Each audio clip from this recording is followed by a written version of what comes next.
My wife and her best friend accused me of having an affair, then got angry when I didn't have one plus update. Last December, my wife, 29 female, and I, 31 male, had a kid. My wife suffered from postpartum depression as a result of the traumatic delivery. While she had planned to return to work soon after the delivery, she has been suffering so much that we decided to wait until our baby was a year old and reevaluate. She has been attending to counseling on a weekly basis. Because my wife is at home full-time, I've had to work longer hours. This is something we addressed before to making this choice, and she was aware of it from the beginning. My supervisor contacted me a few weeks ago about a project that would need a lot of overtime in a short period of time. It would be beneficial both monetarily and professionally. I discussed it with my wife, and she agreed that I should say yes to my employer. During the 4 weeks I'd be working on this, my mill and her closest friend, Jessie, 29F, name changed, would come over to assist with some of the tasks that I normally perform. Jessie is a Psalm with 2 children, ages 4 and 2. She started coming over throughout the day and watching the kids with my wife. We realized 3 weeks into the project that we'd need a couple additional weeks to finish it. That night, I went home and told my wife about it. She stated she was okay with it, but she was quite chilly in the days that followed. It hadn't been uncommon behavior in the previous several months, so I didn't think much of it and tried not to take it personally. During the last week of the project, I came home one night to find Jessie still at home. I didn't give it much thought, just said hello to her and my wife, and then went to check on our baby. Before I could enter her room, I overheard Jessie remark something to the effect of, "He doesn't even come over to meet you." It's unmistakably a sign. I turned around and inquired as to what it was an indication of. My wife immediately began weeping, and Jessie began accusing me of having an affair. She informed me that I must despise my wife since she suffers from PPD and I am not attracted to her as a result of her pregnancy weight gain. Neither of these statements is correct. I'm doing my best to support our family while also assisting my wife with her PPD. And I believe she looks fantastic the way she is now, she simply hasn't wanted to have, and I haven't pushed her. Jessie then requested that I show her my phone. No, I told her. She said it's an indication that I'm guilty. I informed my wife that if she wanted to view my phone, she could. When she nodded, something inside of me shattered. I think it was the fact that she truly thought I was having an affair that got to me, and that, despite all we've gone through, she still didn't trust me. So she went through the phone and found no proof. Jessie began to claim that I had erased the proof. She began yelling and waking up our kid, so I instructed her to leave the home. She eventually left, and I went to comfort our kid since my wife was still weeping on the sofa. When my daughter fell asleep again, I got down next to my wife and attempted to tell her what had happened. She told me she's been concerned about me since I began working so much overtime. I informed her that we'd discussed how great of an opportunity this was, and she agreed to allow me take on this assignment. She thought it was quite strange that the project's term had been extended. That occurs from time to time, I informed her. She demanded further proof, so I sent her texts and emails with timestamps from work, as well as pay stubs showing the yacht. She claimed she trusted me and apologized for her doubts, but Jessie had been telling her that these were all signals that I was cheating. I questioned her why she trusted Jessie more than I did, and why she didn't bring her worries to me. She was at a loss for words. The project has been completed for a few weeks. I've actually reduced my workload and am attempting to work a bit less than I was before the project in order to spend more time with my wife and children. But I'm exhausted from trying to accomplish everything and growing bitter because I know in the back of my mind that my wife doesn't trust me. I wonder what will happen the next time I have a project. Or am I required to go errands one day? Or what if I'm on a business trip? Will I keep coming back to the charges of cheating? I've attempted to bring it up a few times, but my wife says it's not the right time and that she's tired or depressed. I try to be aware of her emotions, but I'm wondering whether it means I'll never experience any of my own. I'm at a loss on what to do here. Do you have any suggestions about how I should proceed?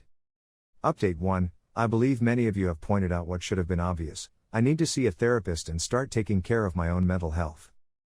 A handful of folks have requested for an update, so I'm providing one, but it's not a cheerful one.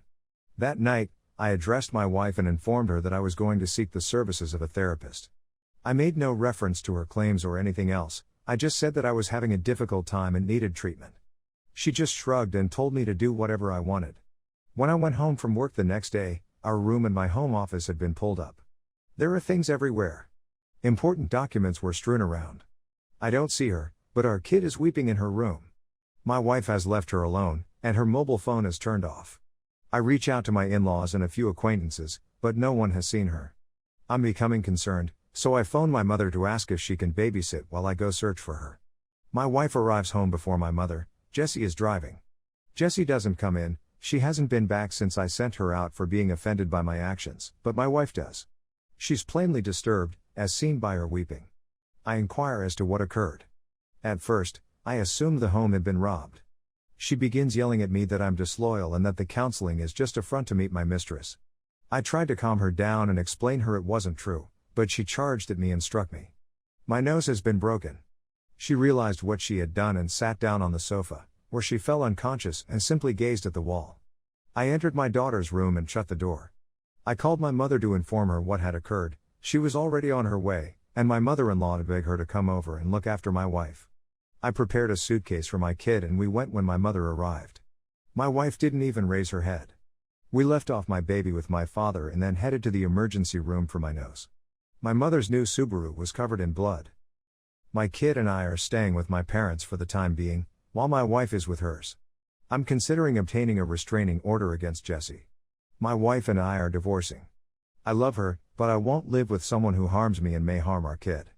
I'm not filing for divorce just yet, hoping that my wife will receive the care she needs and that we can work things out. My in-laws informed me that they are considering inpatient treatment at a nearby hospital. But, in case of a custody dispute, I have everything clearly recorded. My heart is torn because I know this isn't my wife, this is a mental illness. But I need to protect myself and our kid, as well as allow her time to recuperate. I'm hoping this is the correct option. After reading your remarks, I spoke to my parents and decided that I needed to make a police complaint for my daughter's safety. I'm on my way to the station right now. Update 2. My wife died on Monday morning. She experienced a mental breakdown after being convinced by her friend Jessie that I was having an affair that I was not having, which led in my taking our baby daughter and residing with my parents for a period. She was with her parents, who intended to take her to the hospital on Monday for inpatient care. She arrived to my parents' home on Sunday night and insisted that I give her our baby.